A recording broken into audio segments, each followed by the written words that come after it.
Shalom, this is Jonathan Feldstein with the Genesis 123 Foundation. I'm very pleased to have today Major Elliot Chodoff, who's a reservist officer in the IDF, a political and diplomatic commentator, and just an all-around expert. And Elliot, I'm thrilled that you're joining us today for the Global Prayer for Israel, where we're specifically praying for the IDF. And as we're in the midst of a war now 7 months old, starting in Gaza, expanding in Lebanon. We've been attacked by Iran. What do we need to pray for the actual military success of the IDF? Well, I think that it may seem trite, but victory is uh, something that I think many in the West, and including in Israel, is something that has come out of our lexicon and needs to go back in. Really, a prayer for victory, a defeat of our enemies. Um, this it sounds almost biblical, uh, but once upon a time, that's really how wars were fought.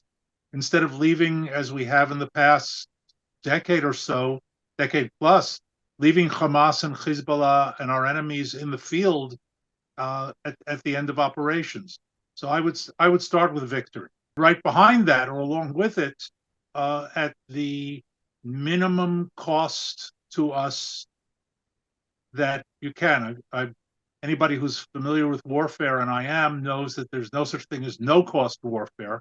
Certainly, there is a difference between the price you must pay and beyond that, Yeah, and keeping it at keeping it to a minimum tragedy on our part, the minimum soldiers killed and wounded, and as a result, the minimum number of families will suffer the loss and hurt to their loved ones. sure. You're off right now as we're speaking. You've served already. You were called up Yeah, earlier during the war.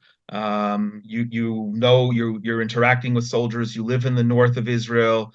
Soldiers I'm interacting with when we've been going out and giving out winter jackets and food and all kinds of other things. You're seeing tremendous motivation, but I keep hearing from people that there's a sense that we, Israel, are standing alone. What do we need to do to pray for the soldiers themselves as they literally put their lives at risk, but they're away from their families and confronting life and death situations? that they maintain their strength, mental and physical. Uh, it's I think another thing that we often take for granted. We think of soldiers as automatons. They're people, and they suffer from the fatigue and the pressure and the stress of combat, of being in the military in general, and of being away from home and family and loved ones, and all of these things weigh on soldiers. Uh, and the longer it takes, and we've been at it now for 6 months, uh, it's incremental. In other words, maintaining high motivation is something that is not to be taken for granted.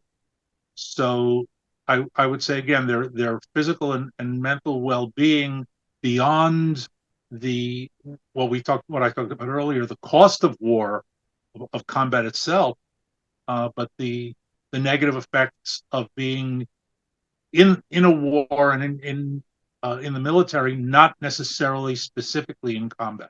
Yeah, thank you. And let's talk for a minute about their families. When you, for instance, were called up when my son-in-law, they left behind spouses and children Yeah. and business and work and what have you. As we're speaking, close to 300 soldiers have been killed, which means over 100 widows and hundreds of orphans. What do we need to be praying for their families, for the people who were left behind? Sometimes, with all the difficulty about being in the military, sometimes it's easier to be there than to be home, worrying about your loved one who's there and you haven't heard from. Finally, I say this because it's something that I advocated for years. Take away soldiers' cell phones for all sorts of good security reasons. But one of the negative effects, if you will, is that they're not in constant contact with their families, and that leaves a great deal of worry behind, um, that also to praying to ease that, and that ultimately the all the messages that come from the front will be good news, or as Yeah, much as possible.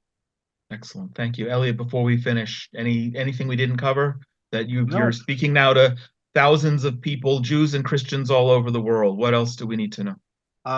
no, I think that's it. As I said, victory, um, well-being, low cost, and strength at home to be able to withstand all of this.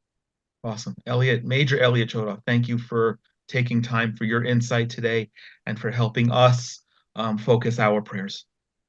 Always a pleasure.